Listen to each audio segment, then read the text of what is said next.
Olá, estudante! Na aula de hoje abordaremos o desenvolvimento das funções executivas. Você já se indagou sobre o porquê, muitas vezes, não adianta mandar a criança pequena ficar quieta, parar de chorar ou ter cuidado antes de atravessar a rua? O estudo das funções executivas pode explicar por que as crianças e até mesmo os adolescentes têm tanta dificuldade para controlar seus comportamentos e impulsos. As funções executivas constituem um conjunto de competências que são fundamentais para o controle consciente e deliberado sobre ações, pensamentos e emoções.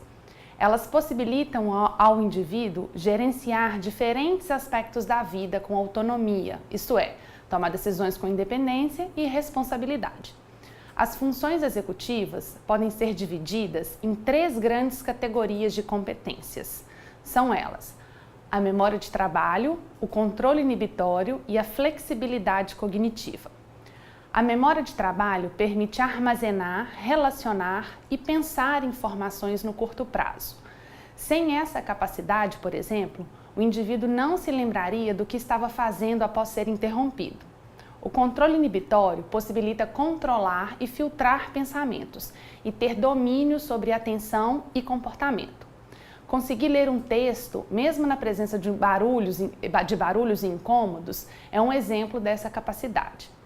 A flexibilidade cognitiva permite mudar de perspectiva no momento de pensar e agir. Essa capacidade permite ainda considerar diferentes ângulos na tomada de decisão. Por exemplo, a flexibilidade cognitiva é fundamental para o indivíduo perceber um erro e poder corrigir. As funções executivas e seus respectivos componentes são requisitados sempre que formulamos planos de ação ou quando uma sequência apropriada de respostas deve ser selecionada e esquematizada. Imagine uma situação em que uma pessoa vai preparar um prato especial para o jantar. Para a realização bem-sucedida da tarefa, o indivíduo deve identificar claramente o objetivo final, por exemplo, definir o prato, e traçar um plano de metas dentro de uma organização hierárquica facilitadora da realização da tarefa.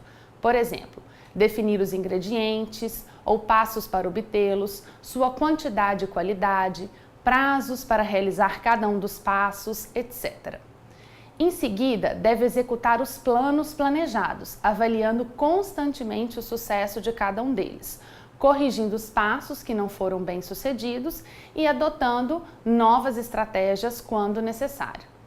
Ao mesmo tempo, o indivíduo deve manter o foco da atenção na tarefa que está realizando. Deve monitorar sua atenção considerando os passos que já foram realizados, o que está realizando e os passos seguintes. Ele também deve armazenar temporariamente em sua memória as informações que serão usadas durante todo o preparo do prato. Essa tarefa relativamente comum em nosso cotidiano requer o funcionamento adequado e simultâneo de todos os componentes das funções executivas.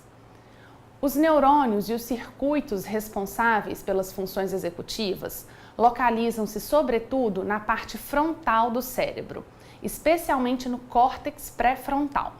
A figura a seguir ilustra o desenvolvimento do cérebro dos 5 aos 20 anos de idade. A cor azul indica o cérebro chegando ao estado de maturidade. O córtex pré-frontal, indicado pelo quadrado branco, é a última parte do cérebro a se desenvolver. Isso explica por que crianças e adolescentes demonstram dificuldades para controlar seus comportamentos e impulsos.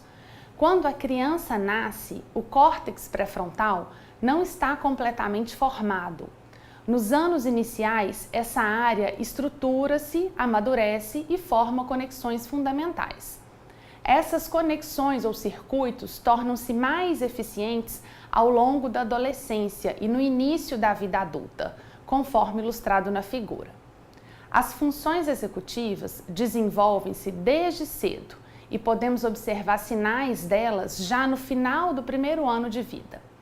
Na figura, podemos observar o enorme crescimento dos domínios das funções executivas até os 6 anos, um crescimento mais lento até a idade adulta, um ligeiro salto por volta dos 30 anos e uma estabilização a partir daí. Isso significa, entre outras coisas, que a grande oportunidade de desenvolver as funções executivas se concentra nos primeiros anos de vida. Aos 3 anos de idade, as funções executivas tornam-se muito salientes e a criança pode se organizar, participar de jogos e brincadeiras com 1 ou 2 regras e possui memória suficiente para se lembrar das tarefas que está fazendo ou acabou de fazer. Aos 5 anos, as crianças já demonstram um repertório bem mais extenso dessas habilidades, seja para conversar, brincar, relacionar-se ou entender problemas relativamente complexos. Aos 7 anos, as crianças já possuem habilidades em níveis similares aos que encontramos na maioria dos adultos. Nessa idade, elas já são capazes de focar com atenção, lembrar-se das regras de uma tarefa ou jogo, controlar impulsos, fazer e transformar planos em realidade e organizar-se de forma adequada. As funções executivas desenvolvem-se na interação entre fatores genéticos e do ambiente. Embora a genética tenha uma força importante no desenvolvimento das funções executivas, essa força é modelada pela experiência ou pelo ambiente. Há 3 fatores gerais do ambiente que estão associados com o desenvolvimento das funções executivas. São elas: o sono, o humor e o apoio social.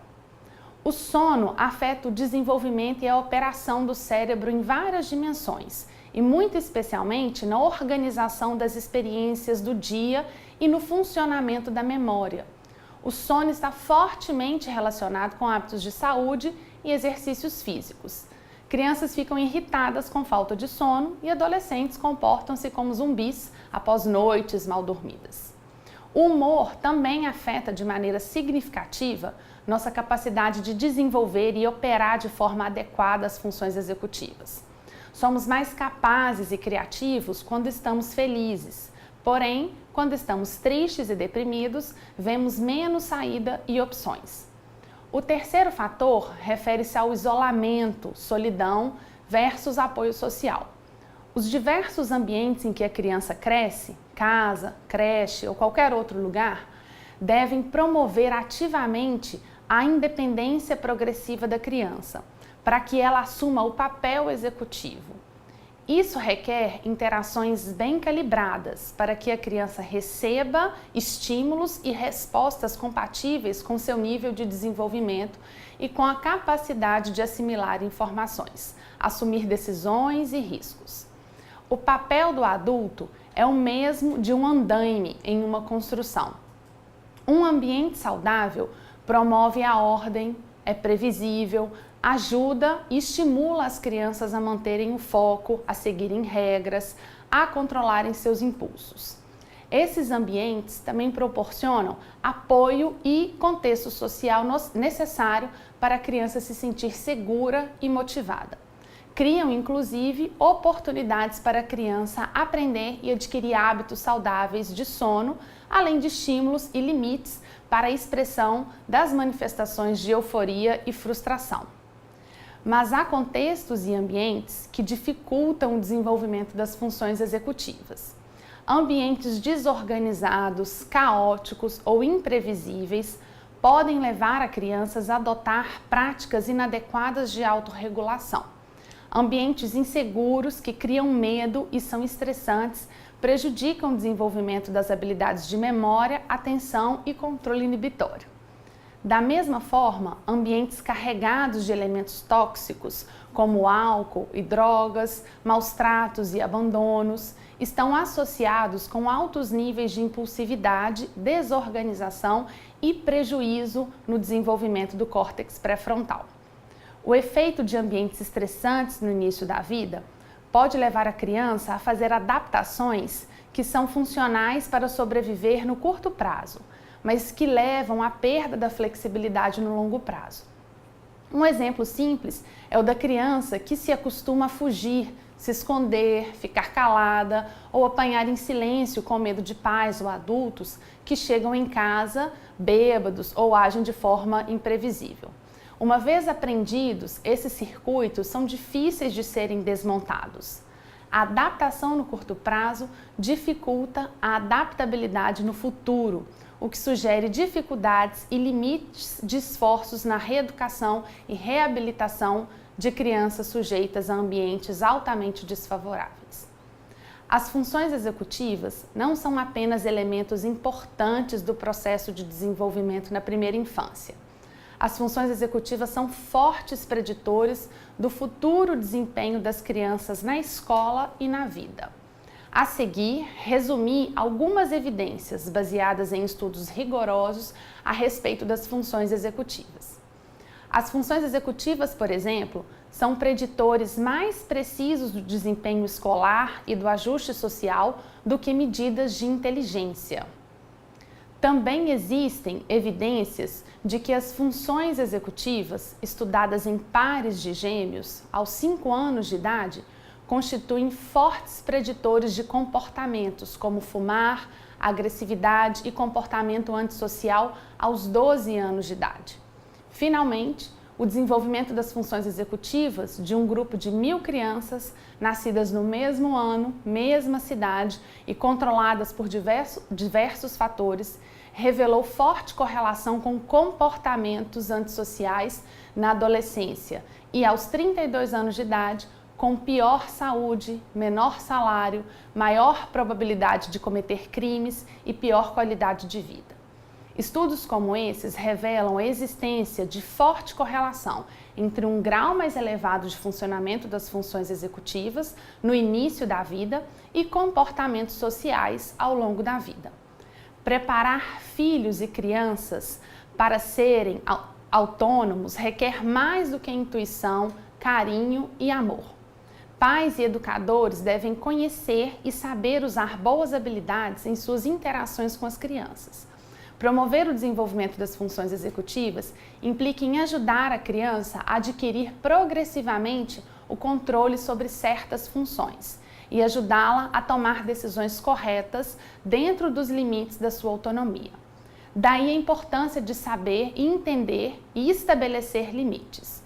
Isso vale para comer, para a hora de dormir, para o brincar, para o tempo nos jogos eletrônicos ou na televisão, nas ajudas nas tarefas domésticas, enfim, para todos os atos da vida que nos primeiros anos serão modeladores do que ocorrerá depois.